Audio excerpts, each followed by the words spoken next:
morning, everyone. By the way, my name is Estrada, and I'm a Group 3 reporter. And for today, our topic is Joseph E. Estrada. So, I know some of you here already know Joseph E. Estrada, but let me give you some 5 facts so that you'll know him more. Joseph E. Estrada was a former senator and president, and he was born on April 19, 1937 in Tondo. And by the way, before he became the former president senator, he was an actor, and also he was the first president that was impeached by power, and he resigned. To it. And now let's not focus about Joseph E. Estrada, and let's continue to our topic, and it's all about the 5 significant contributions of Joseph E. Estrada. But for now, let's not just focus on positive things, and also there are things that are negative.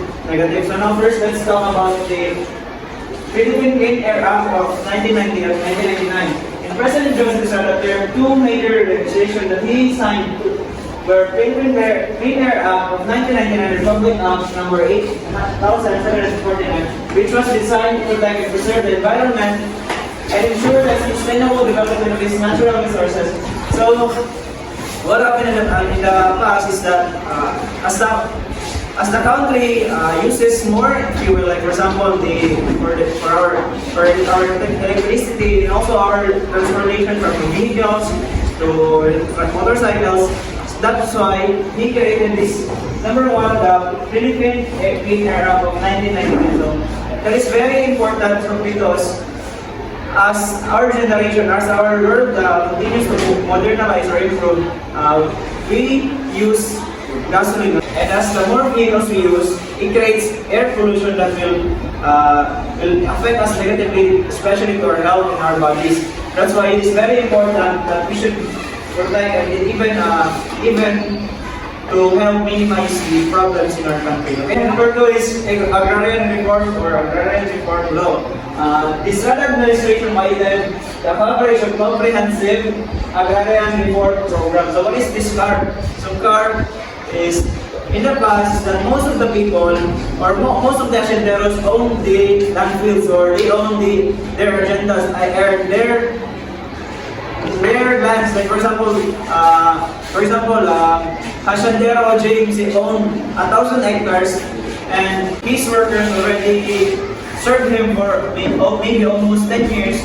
In that way, through their as their generations continue, they serve you more than 10 years. Is that this CARP or this agrarian reform programs that some of the land owned by the hacendaros they will be given to his workers, so that the workers will have their part of the lands of the hacendaros and to be distributed evenly. And the purpose of this CARP is to prevent the hacendaros or some people to monopolize the lands and to be distributed evenly. Anti-Crime Task Force.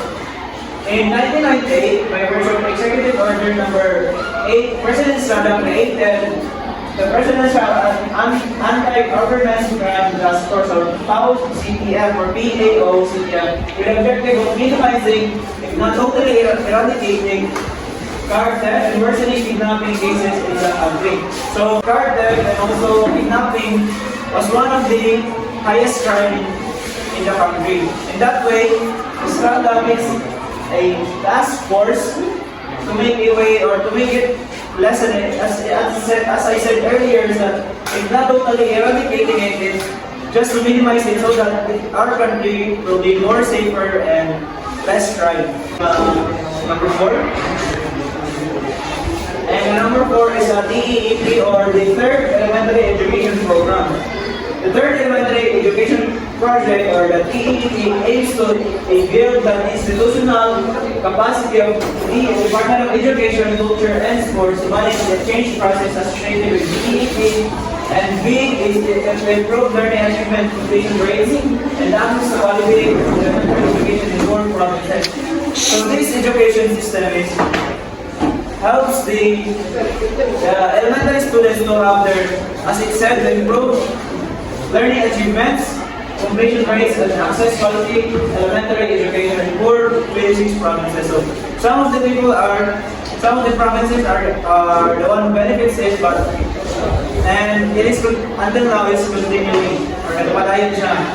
Number 5 is the health sector reform agenda and executive order number 102.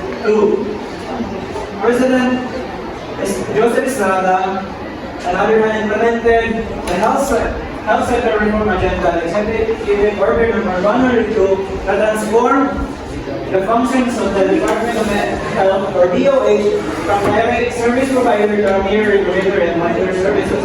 So what does this mean? So this means that the DOH or the hospitals or the Barangay Health Center we have here in Yongpalaya, instead of just giving us a direct service, they are just a direct service provider that they are now one of the they are one of the service providers, especially in schools or maybe in barangays that they will go to and they will offer some services that they can offer. Now we're done with the 5 positive contributions of Joseph E. Estrada's administration, and now let's proceed to the negative. These are the 5 crises of Joseph Estrada's administration. Number 1 is Asian financial crisis. Number 2, poverty.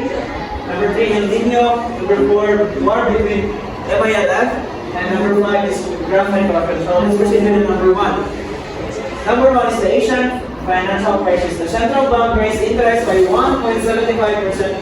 The BSP was forced to intervene heavily to defend the peso, raising the overnight rate from 15% to 20%. The peso fell from 26 pesos per dollar to 28 to 40 pesos by the end of the crisis.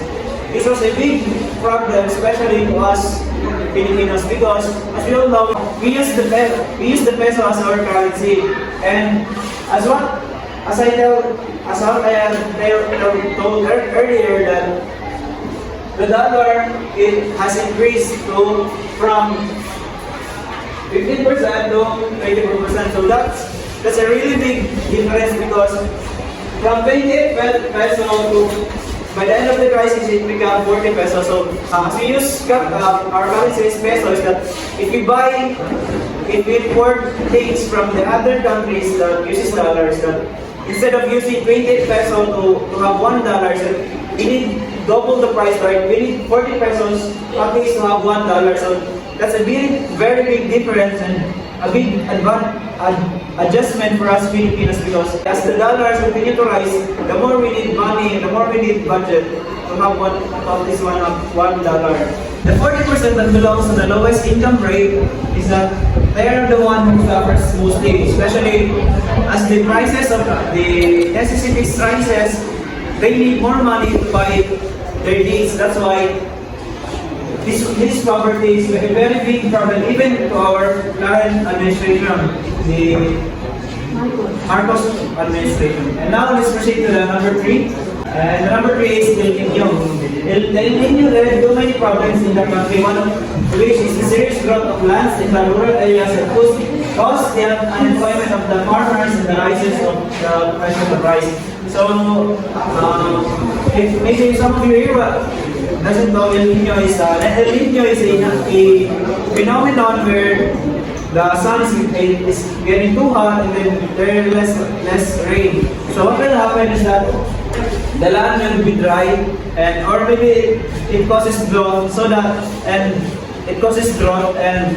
many of the farmers or many of the lands that suffered from this, or maybe the farmers, especially the farmers and the land field owners, it's because as the land's getting drier and drier, ang mga pananim ay namamatay. And as we discussed the number 1 earlier, the Asian financial crisis is that as the dollars continue to rise, is that we need more money to buy or to import things or maybe rice.